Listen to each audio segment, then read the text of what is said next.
జగన్ హిందూ వ్యతిరేకి అని ముద్ర వేసేందుకు సీఎం చంద్రబాబు నాయుడు కుట్రలు చేస్తున్నారని మాజీ ఎమ్మెల్యే వై విశ్వేశ్వర్ రెడ్డి పేర్కొన్నారు. అనంతపురంలోని వైసీపీ కార్యాలయంలో నిర్వహించిన మీడియా సమావేశంలో వారు మాట్లాడారు. తిరుపతి లడ్డూలో యానిమల్ ఫ్యాట్ కలిసిందని చెప్పడం దుర్మార్గమన్నారు. కోట్లాది మంది వెంకటేశ్వర స్వామి భక్తుల మనోభావాలను చంద్రబాబు దెబ్బతీశారన్నారు. రాజకీయ ప్రయోజనాల కోసం తిరుపతి బ్రాండ్ ఇమేజ్ ను సీఎం చంద్రబాబు దెబ్బతీశారని విమర్శించారు.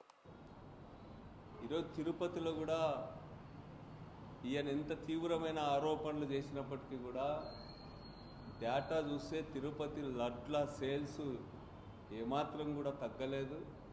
యథావిధిగానే తిరుపతి లడ్లు అనేటువంటివి తీసుకుంటూ ఉన్నారు, ప్రసాదంగా ప్రజలు స్వీకరిస్తూ ఉన్నారు. ఈరోజు చంద్రబాబు నాయుడు గారు దైవభక్తితోనో తిరుమల తిరుపతి మీద ఉన్నటువంటి ఒక విశ్వాసంతోనో భక్తితోనో చేసినటువంటి ఆరోపణలు కావిది. ఈరోజు మనము వారి మాటలను చూస్తూ ఉంటే అర్థమవుతా ఉంది. ఈరోజు దీని ఆధారంగా రాజకీయ లబ్ధి పొందాలనేటువంటిది, దీనికి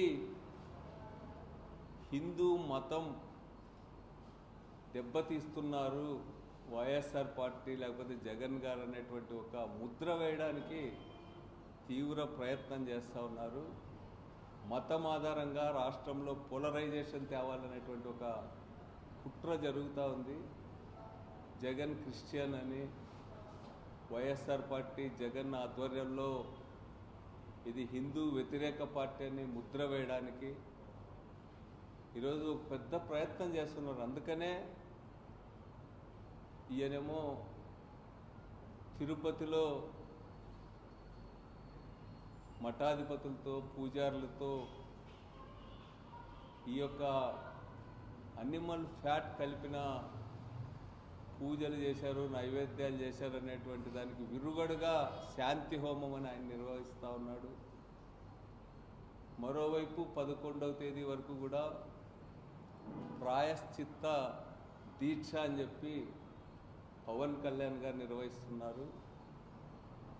బీజేవైఎం వాళ్ళేమో ఒక అడుగు ముందుకేసి వైఎస్ఆర్ పార్టీ కార్యాలయం జగన్ గారి ఇంటి ముందు ధర్నాకి పాల్పడినారు. వీళ్ళందరి ఉద్దేశం కూడా ఒక్కటే, హిందూ మత విశ్వాసాల్ని అడ్డు పెట్టుకొని రాజకీయ లబ్ధి పొందాలనేటువంటి ఒక దురుద్దేశం వీళ్ళందరిది అనేటువంటిది స్పష్టంగా అర్థమవుతుంది.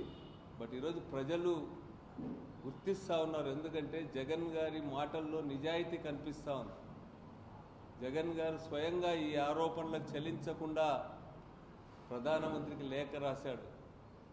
అదేవిధంగా సుప్రీంకోర్టు చీఫ్ జస్టిస్ కూడా దీనిపైన సమగ్రమైనటువంటి విచారణ జరపాలా, దోషులను కఠినంగా శిక్షించాలా, నిజమనేటువంటిది బయటికి రావాలా, కోట్లాది మంది భక్తుల మనోగయం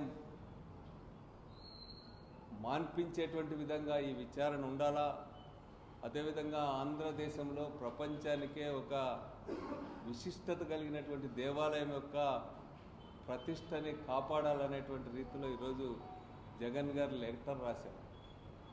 జగన్ గారు బుకాయింపులకు పోవడం లేదు, ఏ విచారణకైనా సిద్ధమైనటువంటి రీతిలో చెప్పినాడు.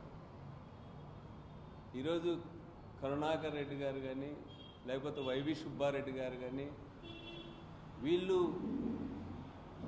క్రిస్టియన్ మతం పట్ల విశ్వాసం ఉన్నటువంటి వాళ్ళు అనేటువంటి ముద్ర వేయడానికి కూడా ముఖ్యమంత్రి గారు ఈరోజు బరి తెగించడం చాలా దుర్మార్గమైనటువంటి విషయం.